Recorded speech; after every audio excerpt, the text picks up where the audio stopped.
बोलना चाहता हूँ कि ये अवसर मेरे जीवन में एक अवसर मिलने के अवसर मिला है। हमारे पास्टर इस समय हमारे स्थान में नहीं है, अपने गांव की ओर गए, उनके लिए प्रार्थना कीजिए। उनके आने जाने हर क्षेत्र में जो भी कार्य के लिए गए हैं उन कार्यों में उनके जीवन में जो भी पूरा हो सके, आने जाने में उनके लिए प्रार्थना कीजिए। आज के सेवकाई के लिए भी मेरे लिए भी प्रार्थना कीजिए। मैं वचन की ओर जाना चाहता हूँ, उससे छोटा सा प्रार्थना करना चाहता हूँ। हालेलुया। धन्यवाद करते परमेश्वर, राजाओं का राजा, प्रभुओं का प्रभु है, धन्यवाद करता परमेश्वर। तेरा वचन सत्य है परमेश्वर, राजाओं का राजा, प्रभुओं का प्रभु है, धन्यवाद करता।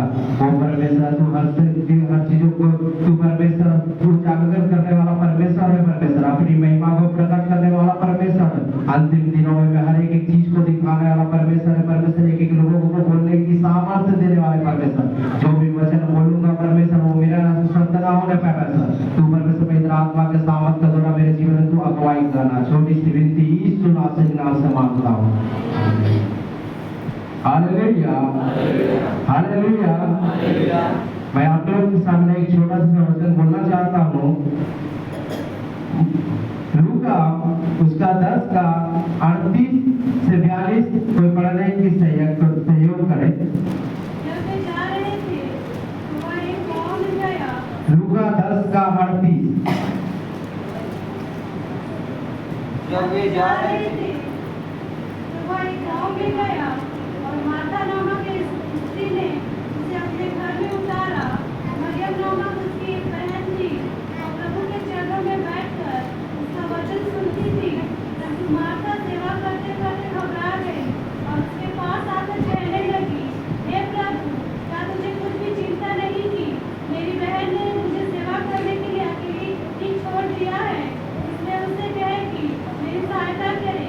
प्रभु ने उसे उत्तर दिया, मार्था, हे मार्था, तू बहुत बातों के लिए चिंता करती और घबराती है, परंतु एक बात आवश्यक है और उस उत्तम भाग को मरियम ने चुन लिया है जो उसे छीना ना जाए। Hallelujah, hallelujah. परमेश्वर का वचन कहता है, लूका जो अध्याय जो लिखता है वो यीशु मसीह के बारे बहुत सी विषय को लिखा है। लोगों के घर में जाने के विषय लूका में 3 विषय लिखा है। एक पतरस के घर और एक मार्था के घर और एक घर में जिसको याद नहीं आ रहा है, लेकिन उन घरों में जाके परमेश्वर रुकता है। उनके घर में जाने का एक इच्छा देता है, लेकिन परमेश्वर का यीशु मसीह का जगह कहीं भी नहीं था। अगर वचन में पढ़ो तो परमेश्वर उनको ठहरने का जगह नहीं था। वो अपने स्थान कभी नहीं बनाए। वो कहीं भी ऐसे पर्वत में जाते थे या कहीं भी जंगल के स्थान में जाते हुए वहीं पर रहने का उनका स्थान था। लेकिन जब मार्था जो गांव में जब यीशु मसीह आया तो उस मार्था जानती थी कि यीशु मसीह प्रभु यीशु मसीह जो नासरी उस गांव में बहुत सा चीज फैल चुका था कि यीशु मसीह एक उद्धार करता है। तो उसने अपने घर में बुलाई और खाने का भोजन को तैयार करने के लिए, क्योंकि यीशु के साथ 12 चेले हमेशा जाते हुए थे, लेकिन उनके साथ जाते जो 10, 12 या 15 जितने भी लोगों को पकाने के लिए वो अपना वो सोची मार था। तो यीशु ने इस विषय के लिए सोचा। लूका में यही कहा जाता है कि मार्था का लूका में लिखा गया है कि मार्था, मरियम और क्या बोलते हैं उसका भाई लाजर तीनों ही व्यक्ति रहते थे। उनका कोई माता पिता नहीं, इसका दर्शाया नहीं गया लूका में। उनका माता पिता कोई नहीं है। तो उनके अनुसार से मार्था ही उनके एक मुख्य थी। उनके घर में मार्था ही मुख्य थी और उसके बाद मरियम थी, उसके बाद लाजर था। लेकिन इन तीनों के विषय में सबसे ज्यादा लूका में लिखा जाता है। अगर पढ़ेंगे तो अच्छा रीति से, तो लूका में सबसे ज्यादा दर्शाया गया कि यीशु मसीह सबसे ज्यादा प्रेम कोई परिवार को अगर करीबी से प्रेम किया है तो वो है मार्था के घर वाले को। मार्था के घर वाले को सबसे ज्यादा करीबी से यीशु मसीह प्रेम किया है। उसके जब उनके सेवकाई के दौरान में तो लूका वही दर्शाता है कि जब उनके घर जाती है तो यीशु मसीह का जब चर्चा बहुत हो चुका है तब वो मार्था जानती कि यीशु मसीह इस जगह से आने वाला, तो इसे अपने घर में इनवाइट करती है मार्था। और जब उनको खाना पकाने के लिए वो जाती है तो बहुत से विषय में वो चिंता करती है कि प्रभु को कहती है हे प्रभु कहती है कि तूने मेरे पति को चिंता नहीं है कि तू अपने मेरे बहन को मेरे काम के लिए क्यों नहीं भेजा। लेकिन यीशु मसीह कहता है, सुन ले, अंतिम प्रभु ने उसे उत्तर दिया, हे मार्था तू बहुत से बातों को चिंता क्यों करती है और घबराती है, परंतु एक बात अवश्य है कि जो उत्तम भाग मरियम ने चुन लिया उसे कोई छीना ना जाएगा। मैं इस विषय के लिए कहना चाहता हूँ, उत्तम भाग क्या है? उत्तम भाग हमारे जीवन में जानना बहुत जरूरी है। मैं ज्यादा लंबा नहीं बोलना चाहूंगा, 10 मिनट ही बोलूंगा। उत्तम भाग हमें जानना है, ज्यादा कुछ नहीं जानना है। उत्तम भाग का मतलब है जो छीना ना जाएगा, उसके विषय में बताना चाहता हूँ। उत्तम भाग क्या है? उत्तम भाग है आपके जीवन में माता पिता दूर हो जाएंगे, आपका परिवार दूर हो जाएंगे, आपका बीवी दूर हो सकती है, आपका बच्चा आपसे दूर हो सकता है, आपका धन दौलत दूर हो सकता है, लेकिन यीशु मसीह का वचन आपके जीवन में है, वो उत्तम भाग है। आपको कोई छीन नहीं सकता, दुनिया का कोई ताकत नहीं छीन सकता। वो उत्तम भाग मरियम को मिला, इसलिए उसने सबसे पहले यीशु मसीह के चरणों में, मैं कुछ और बताना चाहता हूँ, यीशु मसीह के चरणों में आके बैठती है।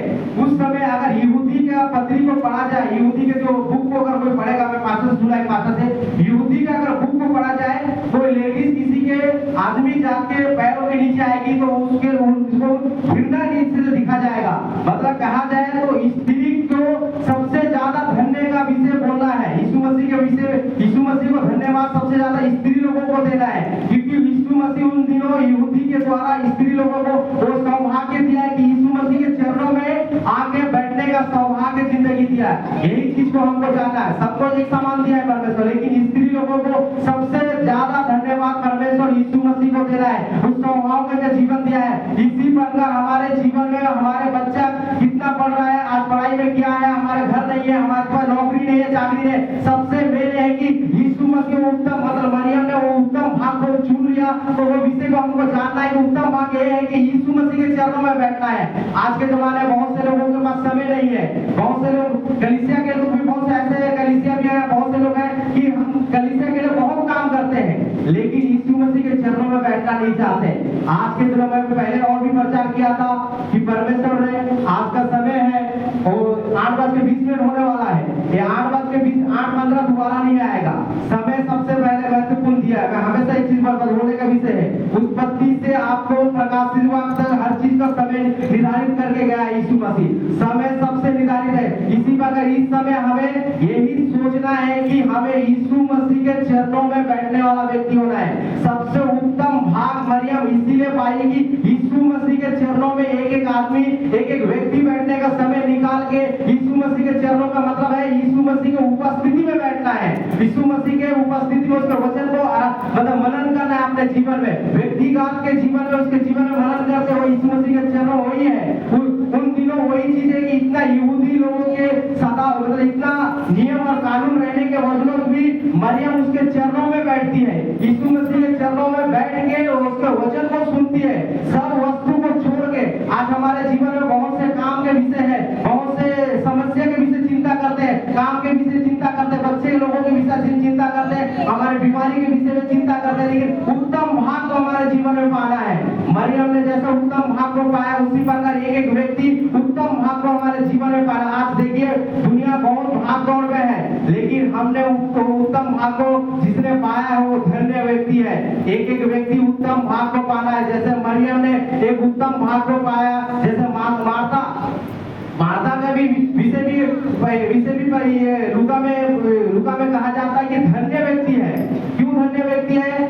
हमें मसीह, जैसे लेडीज लोगों के लिए मैं कहना चाहता हूँ, स्त्री लोगों के लिए कहना चाहता हूँ, वचन के अनुसार से कोई भी व्यक्ति आए, पास्टर हो पास्टोरियल हो, कोई भी व्यक्ति, वो पास्टर लोगों का भी काम है, पास्टोरियल लोगों का भी काम है। कोई भी व्यक्ति अगर आता है तो उनको एक गिलास पानी या कुछ भी है उनका सेवा करना है परमेश्वर के वचन के द्वारा। जितने जन ने परमेश्वर का वचन के द्वारा जो परिवार को जितने भी लोगों को सेवा किया है वो धन्य व्यक्ति है। इसलिए मार्था के विषय में भी लिखा गया है कि वो धन्य है, क्योंकि अगर उसने सेवा की है तो उसने भी वो फल पाया, लेकिन उत्तम भाग मरियम ने पाया। इसीलिए हमारे जीवन में हमेशा यही रहना है कि इसके चरणों में हमें रहना है। यीशु मसीह के चरणों में हमारा जीवन होना है, हमारा संगति यीशु मसीह के चरणों में होना है। वो आज के जमाने में बहुत से विषय में हम लोग दौड़ते रहते हैं और हमारा जीवन दौड़ भाग में ही चलते रहता है, लेकिन वही चरणों को हमारे जीवन यीशु मसीह की उपस्थिति में वही हमेशा घुटना टेक के यही प्रार्थना करना है, हे परमेश्वर मैं तेरे चरणों में आना चाहता हूँ, तेरी उपस्थिति मेरे जीवन में होना चाहता है। हर एक लोगों को, जैसे अजय भाई बताया, सही मेरे जीवन में भी ऐसा था। मैं भी एक मिनट 2 मिनट पहले प्रार्थना करने का व्यक्ति था, लेकिन बड़ा ही नहीं करना चाहता हूँ। आज मैं भी परमेश्वर के लिए 2 घंटा 3 घंटा भी प्रार्थना करने मेरे जीवन में एक अवसर देता है परमेश्वर, वो परमेश्वर के द्वारा हुआ। मैं भी पहले हालेलुया धन्यवाद इतना ही मेरे जीवन में होता था, लेकिन परमेश्वर के एक वचन को पढ़ते परमेश्वर ने बोलने की सामर्थ्य दिया। अब जो मैं पहले और भी बताती हूँ, मैं इतना ज्यादा पढ़ा लिखा नहीं हूँ, लेकिन वचन पढ़ने के लिए भी मेरे जीवन में परमेश्वर ने सामर्थ्य दिया। यही है परमेश्वर का जीवित कलाम, परमेश्वर का वचन यही है जीवित है कि एक लोगों को जीवन को बदलने वाला परमेश्वर है, एक लोगों को हृदय को बदलने वाला। वो उत्तम भाग को हमें पाना है। उत्तम भाग यही है कि यीशु मसीह के वचन के अनुसार से हमारा जीवन होना है। भाग के दौड़ के जीवन में हमेशा बहुत से लोग बोलते हैं मेरे पास समय नहीं है, लेकिन समय एक दिन चला जाएगा, वो भी चला जाएगा, लेकिन उत्तम भाग हमारे जीवन में होना है। मरियम जैसे ने उत्तम भाग को चुना है, क्योंकि उन दिनों पर सिर्फ यीशु मसीह 3 लोगों या 4 लोगों को मतलब आवाज दिया है। एक तो पौलुस को, हे पौलुस, फिर एक अब्राहम को, हे पौलुस का, और क्या उनका हननिया का बेटा का क्या नाम है, सैमसन, उनको, और फिर मार्ता को, धन्य है मार्ता को कि प्रभु यीशु मसीह, हे मार्ता तू हर बातों में क्यों चिंतित रहती है, घबराती क्यों है। मतलब घबराना नहीं है हमारे जीवन में। और एक 2 बातें मैं बताना चाहता हूँ, एक डर और एक जीवन में घबराहट। एक घबराहट नहीं आना है। घबराहट क्यों नहीं आएगा, कब नहीं आएगा, हम परमेश्वर के वचन के अनुसार से चलेंगे। जीवन में घबराहट और डर जब आएगा, क्योंकि हम वचन के नहीं जानेंगे तो हमें संसार का चिंता होगा, हमारे बाल बच्चा का चिंता होगा कि हम क्या करेंगे, हमारे परिवार क्या होगा, हमारे संसार, हम इस दुनिया में हमारे काम रोजगार कैसा होगा, हमारा तनख्वाह कैसे बढ़ेगा, हम बहुत से विषय को चिंता होगा। जीवन में एक चीज देगा, जितने भी जो कदम उठाने वाले वो घबराहट में और डर के विषय, जब इंसान कितना भी ताकतवर क्यों ना हो जाए, अगर उसके जीवन में डर आ गया और घबराहट आ गया, वो बलवान कम हो जाता है। जैसे सिमसोन के विषय में, सिमसोन जब उसका ताकत चला गया तो वो स्त्री बलवान होते गई और सिमसोन नीचे होते गया। एक स्त्री बड़ी है कि पुरुष बड़ा है, स्त्री में ताकत है कि पुरुष में ताकत है, पुरुष में ताकत है, लेकिन सिमसोन को एक स्त्री दबाते गई। इसी प्रकार हमारे जीवन में अगर वचन नहीं होगा तो पाप हमें दबाते जाएगा। उसी प्रकार मार्था जैसे यीशु मसीह के चरणों में आई है, तो इन दिनों हमारे जीवन में यही है कि यीशु मसीह के चरणों में आने वाला व्यक्ति होना है। और एक चीज बताना चाहता हूँ, क्योंकि लाजर को यीशु मसीह जानता था, लाजर मरने के, बीमार रहने के समय ही यीशु मसीह को खबर भेजा गया था। यीशु मसीह को लाजर बीमार रहने के समय ही खबर भेजा गया था, लेकिन 4 दिनों के बाद आने का भी एक चिन्ह है। 4 दिन आने के बाद यही चिन्ह है कि 14 दिन उनमें यही यहूदी लोग कहते थे कि यीशु मसीह अंधे को, लंगड़े को, गूंगा को और दुष्ट आत्मा को ही निकाला है, मुर्दे को अभी तक नहीं जिलाया है। ये विषय चलता था उस दिनों, तो इन दिनों यही विषय चलता था। यही उनका एक उद्देश्य था कि यीशु मसीह मुर्दे से भी लोगों को जिलाने का ताकत रखता है। तो वही 4 दिनों के बाद जब आता है तो यीशु मसीह और लाजर को इसलिए 4 दिन आता है कि उनको मुर्दे से जिलाए। और यहूदी लोग जाने कि यीशु मसीह के नाम से मुर्दा भी जी उठते हैं। और यीशु मसीह चाहता तो बहुत से डाकू भी बोला, तू यहूदी का राजा होता तो हम, तू भी बचा, हमें भी बचा। तू अगर यहूदी का राजा होता तो अपने आप को बचा और अपने आप को राजा करके दिखा। लेकिन यीशु मसीह का योजना नहीं था। यीशु मसीह का योजना यही था कि वो पुनरुत्थान के शक्ति में 3रा दिन जी उठेगा। मतलब वो अपना प्रतिज्ञा को पूरा करने वाला परमेश्वर है यीशु मसीह। इसीलिए 3रा दिन जी उठने का कारण वही है कि संसार को पता चले कि मुर्दों से जी उठने वाला एक ही मात्र वो यीशु मसीह। इस दुनिया में हर लोगों का कब्र अभी बंद है, सिर्फ यीशु मसीह का बस कब्र खुला हुआ है। कोई व्यक्ति नहीं है जो अभी तक जी उठे। कोई जो जो मतलब वो महात्मा गांधी पिता कहते थे, हिंदुस्तान का पिता कहते थे। महात्मा गांधी को एक लेडीज मरने के बाद तीसरे दिन जाती है, हे हिंदुस्तान का पिता तू जी उठा, लेकिन वो तीसरा दिन जी उठ नहीं आता है महात्मा गांधी, लेकिन वो लेडीज भी मर जाती है। लेकिन यीशु मसीह तीसरा दिन भी पुनरुत्थान के शक्ति से जी उठ के यही दर्शाता है कि मैंने जो वादा किया है वो वादा मैं पूरा करने वाला परमेश्वर हूं। अंतिम दिन तक हमें हमारे साथ रहने वाला परमेश्वर, एक एक लोगों के साथ संग रहने वाला परमेश्वर है, एक एक लोगों के साथ वाचा बांधने वाला। इन दिनों वही है हमारे जीवन में परमेश्वर के कोई चरणों में, यीशु मसीह के चरणों में आने वाला व्यक्ति होना है। एक एक लोग परमेश्वर के चरणों में और उनके वचन के अनुसार से चलने वाला व्यक्ति होना है, क्योंकि परमेश्वर का परमेश्वर एक है, दुनिया आगमन की ओर है। परमेश्वर का आगमन बहुत ही निश्चित है हमारे जीवन में, बहुत ही निश्चित का मतलब समय आने वाला है। इसलिए हमें हमारे जीवन में बहुत से काम और बहुत से समस्या में हमें फंसे नहीं रहना है और हमें परमेश्वर के चरणों में आने वाला व्यक्ति होना है और यीशु मसीह का आवाज सुनने वाला व्यक्ति होना है। मैं और एक चीज बोलना चाहता इन दिनों वचन के द्वारा नहीं बोल सकता हूँ, मेरे जीवन में अगुवाई होता है ऐसा नहीं बोल सकता हूँ, लेकिन एक बातें वचन पढ़ने के समय मेरे को जीवन में एक बातें मेरे जीवन में ख्याल आया। कोई आपको पूछता है, परिवार पूछता है या कलीसिया के लोग पूछता है, जरूरी नहीं है कि पास्टर आप लोग के घर जाने से ही आपका उद्धार होगा, पास्टर जाएगा तो आपका रोजगार चलेगा ऐसा नहीं, पास्टर जाएगा तो आपके जीवन में परमेश्वर बातें करेगा ऐसा नहीं, कोई लोग जाएगा तो आपके जीवन में। इन दिनों वचन को आपको पालन करते हुए चलना है, परमेश्वर अपनी कार्य को पूरा करेगा। कोई व्यक्ति आपको पूछे या ना पूछे, लेकिन आपको वचन के अनुसार से चलना है। मैं इन दिनों यही देखता हूँ कि लोगों के पीछे भागने वाला व्यक्ति, बहुत से लोगों को मैं यही सुनता हूँ कि उसने ऐसा किया, उसने हमारे जीवन में नहीं किया, उसने आपको उद्धार नहीं देगा। उद्धार यीशु मसीह आपके जीवन में मारा गया, गाड़ा गया, वही आपको उद्धार देता। इसलिए यीशु मसीह कहता है उत्तम भाग को मरियम ने पाया है। वो उत्तम भाग हमारे जीवन, मेरे जीवन, आप सबके जीवन में होना है। और मतलब मार्था के जैसा हमको संसार का चीजों के जीवन में मतलब उलझे हुए नहीं रहना है। संसार का चीज ठीक है, तकलीफ है हमारे जीवन में, तकलीफ आएगा, लेकिन वो तकलीफ को यीशु मसीह के जीवन में, यीशु मसीह के हाथों में सोचना है।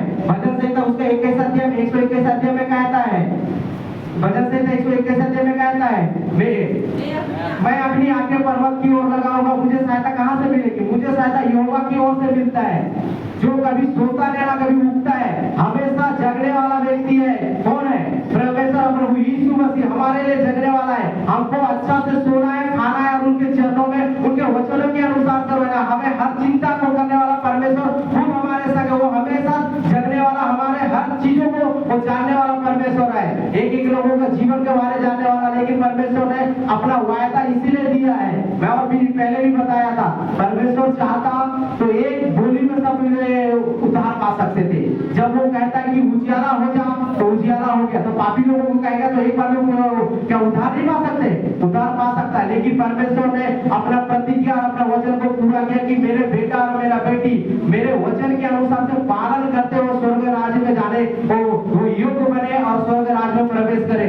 उसी द्वारा हम परमेश्वर के वचन के अनुसार से चलना है। और इन दिनों चरणों का विषय है परमेश्वर के वचनों में उपस्थिति में हमें बैठना है। काम तो बहुत से है हमारे जीवन में, जिम्मेदारी बहुत है, बहुत संसार में जब तक जिएंगे तब तक हमारे जीवन में जिम्मेदारी है। लेकिन हमारे जीवन में कलीसिया बढ़ाने से, कलीसिया को बड़ा दान देने से बड़ा आदमी नहीं बनेगा, कलीसिया बढ़ाने से, कलीसिया का काम करने से बड़ा नहीं। हम परमेश्वर के आवाज सुन के वचन के अनुसार से उनके चरणों में चलने वाला व्यक्ति होना है हमारे जीवन में। हमारे जीवन में यही है कि इन दिनों में एक एक लोगों के लिए प्रार्थना करने वाला व्यक्ति होना है। समय चला गया, मैं हमेशा बोलता हूँ समय एक समय बहुत बहुमूल्य है। एक साल एक दिन जाएगा और समय कभी वापस नहीं आएगा, लेकिन समय के अनुसार से जो परमेश्वर को धन्यवाद देगा, परमेश्वर के अनुसार से जो संसार में हर चीज खाने के लिए मिलेगा। क्योंकि भजन संहिता उसके 128 अध्याय में कहता है तू फल तेरा स्त्री फलवत सी होगी और बहुत से तुझे आशीष मिलेगा। कैसे मिलेगा? परमेश्वर के वचन के अनुसार से चलने से, उसके आज्ञाकारी बनने से। क्योंकि उत्पत्ति से आपको जितने भी पूरा पढ़ते हुए जाओगे उसमें सब आज्ञा ही लिखा है। जितने परमेश्वर को आज्ञा को माने हैं उनने परमेश्वर का आशीष उनके जीवन में हुआ है। उन्होंने परमेश्वर का आशीष को हमेशा देखा है अपने जीवन में। इसलिए वचन के अनुसार से कौन क्या बोलता है उसको छोड़िए इस जीवन में। इन दिनों वचन को देखना है। मनुष्य है आपके पीठ पीछे बुराई करेगा, वो स्वभाव है, कोई भी मनुष्य, मैं भी हूँ, मैं भी दूसरे का बारे में बोलता हूँ, ऐसा नहीं है कि मैं खुद का दुलारी हूँ, ऐसा मैं भी बोलता हूँ, कोई मनुष्य नहीं है। इसलिए हमें वचन के अनुसार से चलना है। इन दिनों में कौन क्या बोलता है उनको नहीं देखना, हमें वही देखना। जैसे उत्तम भाग मरियम ने चुनी, उसी प्रकार हमें उत्तम भाग चुनते हुए परमेश्वर के वचन को पालन करते हुए इन दिनों चलना है। हमारे जीवन में यही होना है कि हमारे जीवन में परमेश्वर को मेरे जीवन में एक जीवन दिया, आज नया दिन दिया, फिर से मेरे परिवार को देखने के लिए, बाल बच्चों को, माता पिता को, कलीसिया के लोगों को, मोहल्ले वालों को दिया, वही धन्यवाद देते हैं उनको ऊपर उसी वचन को याद करते हुए एक दिन हमको आगे बढ़ना है। हमारे जीवन को चलाने वाला खुद प्रभु यीशु मसीह है।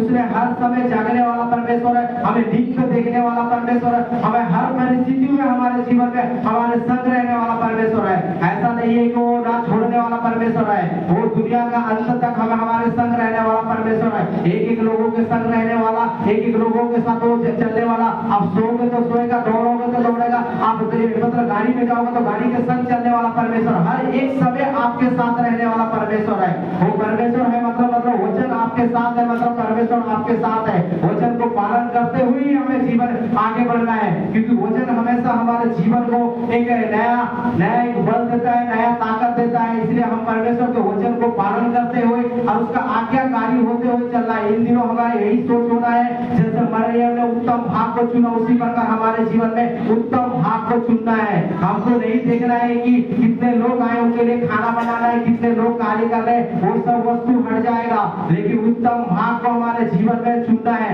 बहुत से ऐसे विषय, लेकिन उनको विषय को मैं नहीं बोलना चाहता, लेकिन उत्तम भाग को चुनते हुए हमें चलना। मेरे लिए प्रार्थना की कि मैं भी वचन को उत्तम भाग को चुन के चलने के व्यक्ति होने पाऊं। आप सब मेरे परिवार के लिए प्रार्थना कीजिए और मेरे बोलने के लिए परमेश्वर ने सामर्थ्य दिया, कोई भूल चूक होता तो उसके लिए भी क्षमा कीजिए। सबको जय मसीह।